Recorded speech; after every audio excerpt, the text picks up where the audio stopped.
made a lot of video games based off of their TV shows and movies, and although not all of them are bad, they are fairly lackluster. I never thought one of these games would actually be disappointing though, and yet here we are. I tricked myself into thinking that Jonas was actually gonna be good, and I hate myself for it. When we start a new game, we're greeted by the Jonas Brothers themselves, and they seem to have mistaken me for their #1 fan. I don't have the heart to tell them I only got this game because it was buy two, get one free at my local game store, so I guess I'll roll with it. They invite me to come and hang out with them for the day to see what it's like to be a fabulously popular rock star. So who also happen to be high school students. So I assume we would get to have some sort of fourth wall breaking adventure with them, but nope, that is the last time they ever address the player. But that's fine, we're off to a fairly alright start, and the graphics aren't half bad either. The models and sprites resembles the characters enough, and everything seems very vibrant and colorful. The main menu allows us to choose from 3 game modes: performances, that allow us to play various Jonas songs, mini-games, where we can play the assorted mini-games that are in the game, and story mode, that we have to play to unlock everything for the previous 2 options. To progress through story mode, we're supposed to use this thing called action riffs that allow the 3 Jonas Brothers to perform various actions. Each boy has 2 personalized riffs, while there are 2 universal ones that we will be using more often. And this action riffs thing is one of my bigger gripes with this game. It takes forever to actually execute one, and it throws you out of the groove of the game, which is generally fairly fast-paced. First, you have to pull up your Jonas bar, and to use any of the commands, it must be filled to the top every time. So if you only have half juice, you have to go and fill it up fully by finding one of these objects that have musical notes above them. After it's full, you have to tap the bar, choose the command you want to use, then strum the guitar while holding the appropriate direction on the D-pad. Considering how often you have to use these commands as well, it wears thin really quickly, and becomes more of a chore than anything it was trying to be.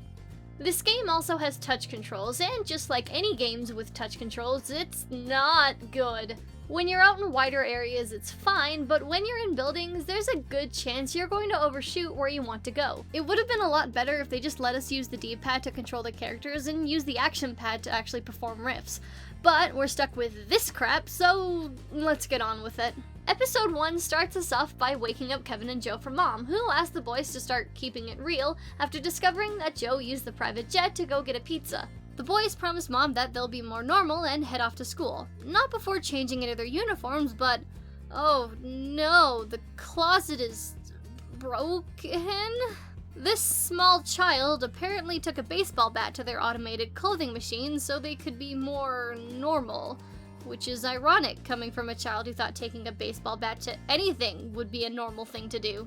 The brothers must now venture forth to fix the broken machine, which brings us to the secondary main aspect of the game. We have to go through certain obstacle-like courses at various points in each episode to reach the end, and either collect something or use an action riff on a certain object. In this one, we need to get to the main computer of the closet, and use the amped action riff to give it enough juice to start running again. Once we have that all fixed up, we now get to change the Jonas Boys' clothes into their uniform and make our way to school. But not before the boys get one more quip in about being rich and famous by asking if they're still able to use the limo. Kevin makes a comment about how Mom didn't say no limo, but no emo, and at that exact moment, I remember that Kevin was the least popular when the Jonas Brothers were a thing, and I'm pretty sure this is why. As I said earlier, the more open spaces, like the city map, work well with the touch controls, and to make the city map more interesting, the streets are littered with fans just waiting to run after the Jonas Brothers and try and rip off a piece of their clothing. So you have to run away from them, block them off with obstacles due to their very low AI programming, or woo them with an amped action riff to stun them for a bit so you can run away. If you do get caught by them, you have to shake them off with a stylus before your clothes become too torn and break. If your clothing does get ripped to shreds, you can go back to the closet to fix them up in a minigame inside of the dress-up menu, which in normal terms means that clothing is your armor, and your armor can get damaged by enemies. That's actually pretty neat, if not terrifying every time you hear. They zoom in on the fan as well, so if you're in a place with quite a few fans surrounding you, it's just while you stand there paralyzed in fear. At school, the boys are asked by a friend to donate some of their old clothing, so the boys run home and bring their hand-me-downs to a shop run by a very excitable fan, who snaps a pic of the boys and announces where they are to every fan in town, before she promptly faints. The Jonas Brothers are now trapped in the store, and wanting to be normal, they decide the only way out is to dress up as paramedics and drag the fainted fan out of the shop from the front door. This obviously fails, so the only way out now is to throw a rad concert. This also fails. So Mom accepts defeat about being normal, and the boys go and take a picture with every fan so that they'll just go away. During the intro to episode 2, I actually remembered what happens, which is when I had the revelation that I did in fact watch this show as a kid. I had, honest to God, completely forgotten about it up until this moment. Like, out of all of the things to repress as a kid, it somehow managed to be the Jonas TV show. So now I'm hit with the realization that all of these episodes are just straight from the show. So there goes any interest to the plot a fan might have had. I could just watch the TV show and probably get more enjoyment out of it, because I could have just played a better game while watching. Back to it, Mom's birthday is coming up, so the brothers decide to bake her a cake. So we head off to the hand-me-down shop to buy milk, cake mix, and eggs. Okay, so it's just a plot convenience store. We take our ingredients and mix them up in this Cooking Mama-esque minigame before, whoops, melting all of Mom's favorite home movies that contain all of the family's precious memories. How silly of us to manage to do that.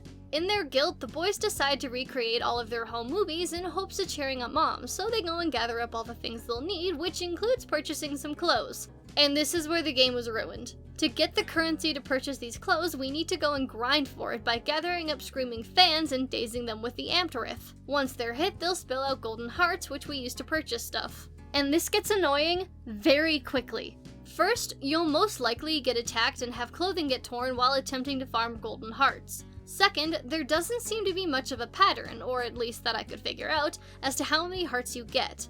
The base seems to be at least 10, but there were times later on that I would double that for seemingly no reason. At first I thought it had to do with the clothes they were wearing, but after experimenting with it, nothing seemed to change. On the plus side, after we finally rack up enough hearts, we get the best outfit ever. Look at this little pumpkin man! I'm never taking this outfit off! I love it! We head back home after gathering all of the supplies and reenact the family movies with the help from the small child, who was apparently their younger brother named Frankie. Yeah, I didn't know they had a younger brother either. I wonder how he feels. Oh, you know what? Never mind. I think my favorite from these reenactments has to be the drum solo, just because of the ridiculous dance that Joe does. It's honestly incredible. We surprise Mom with the newly made tapes and finish this episode off with a concert. And the name of this song is Why, and I think that captures my feelings for this game quite perfectly. Although this image might just be one of the greatest things I've ever witnessed while playing a DS game. I love Pumpkin Man. In episode 3, the Jonas Brothers decide to try out for the school play, The Three Musketeers, but decide to waste time helping find that one crazed fan's lucky charm instead of going to auditions by running all over town trying to retrace her steps. This time you're also forced to play as each brother in a certain stage, which sucks because I feel like this game is just trying to make me play as no emo Kevin, but it knows I'm just gonna switch back to Pumpkin Man Joe when I'm able to. After not finding the charm anywhere, we end up late for auditions, but thanks to our sick posing skills, we get the parts anyways, because the drama teacher knows that international superstars equals fat stacks of cash. For some reason, the school doesn't provide the costumes, so the boys go out to purchase their own outfits, which means more grinding! And these cost a lot, so I was running around for a good amount of time just grinding. This is the worst way to pad out a game, and they did it so blatantly. They could have at least tried to hide it, but I guess the makers of this game weren't getting paid enough to care. I can't imagine what the actual demographic of this game did when they had to go through this. I probably would have cried to my brother and asked him to play it for me, and then he would have just given me a better game to play. After getting the costumes all done, Joe bails out of the play due to stage fright and runs home, only to have a short conversation with Dad before running all the way back to school. When Joe arrives, the play's clearly going south, so to save it, the boys decide to throw a concert, which is when they force me to play as Kevin again! And Kevin has a special ability that allows him to just turn objects into other objects. Why is no one talking about this? Kevin is a witch and people are just okay with this. So, Witch Kevin turns objects into speakers and they throw a rad concert. And you know what I said about never changing out of the Pumpkin Man costume? Yeah, I lied. This Three Musketeers outfit is awesome. Joe has a giant sword for some reason, and it's great. Running around the city map while wearing this allowed me to pretend I was playing a better game for a bit. Chapter 4, otherwise known as Frankie is the literal worst, has the Jonas Boys trying to put an end to a party that Frankie tries to throw with a door charge for Jonas fans. Like, this jerk invited fans into their home just to make some cash? Look, causing mischief is one thing, but abusing your brother's success by putting them in danger to make a quick buck is super scummy and terrible, and Frankie is now worse than Kevin, and that's a pretty high bar to reach. The boys decide to give the fans what they want to get them to leave before the Rents find out, but before that, they need their concert outfits, so we run to find their friend Stella. She apologizes and says she let Macy, the crazed fan from earlier, hold on to them while she did some errands. But instead of just handing them over because they belong to us, we have to purchase them from her, which means more frickin' grinding! Holy sh! We throw a concert and move on to chapter 5. And I thought grinding for cash was bad, but episode 5 managed to top that. We ignore Frankie and his trick-or-treating in favor of going to eat a bunch of hot dogs from dirty vans that Kevin cleans up with his witch powers. We also try and catch a spooky ghost that's said to be haunting their house, but it turns out to be just Nick playing a prank. But, oh wait, there really is a spooky ghost and totally not Frankie playing a prank. The ghost demands that they throw a rad party, so they go and gather trick-or-treaters, and this took me half an hour. This should not have taken me half an hour, but their garbage game decided that it would.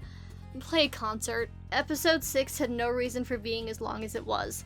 All they did was take every aspect from the other episodes and tossed it into this one, because I guess the developers lost interest about the same time I did. Basically, Joe's friend Chester comes to visit and makes people uncomfortable because of how annoying he's being about fame, so we take all of that don't let fans touch you training and throw it out the window so that Chester gets mauled too. Throw party to apologize for not just talking to him properly, and game ends. Woo. A lot of the minigames aren't much to talk about, by the way. The cooking minigame ended up getting extremely difficult for me, and I kept running out of time on both normal and hard, but the rest of them were predictably easy. They were so easy that in this one, Leprechaun Hunt, which honest to God has no other context other than the Jonas Brothers were waiting for the game to arrive in the mail, I had accidentally skipped the instructions, so I just started randomly clicking on things to lose and restart, but I ended up winning instead. Oh, and beating the game unlocks the Jonas action riff, which just turns Nick into a rainbow of power that lets you use all of the available abilities at once. Aside from that useless final power-up, there wasn't any reward for beating the game. If anything, all I got was a sense of relief that I never had to play this game again. Look, I know I shouldn't have expected too much from a game based off of a TV show, based off of a teen music group on the Disney Channel, but the beginning of the game was so promising. The game was fine for what it was. It was a matter of them padding out the game time with needless grinding and repetitive actions that took too long to execute. Those two things combined made me lose interest real quick, and it ended up with me going from, yeah, this might actually be fun, to, please God, just end this torture. Episode 1 was great. I had a lot of fun. The rest of it, however, can go rot in a trash heap until the currency grinding decomposes off of it. You guys should go and listen to the Jonas Brothers cover of Poor Unfortunate Souls from The Little Mermaid. It is awesome!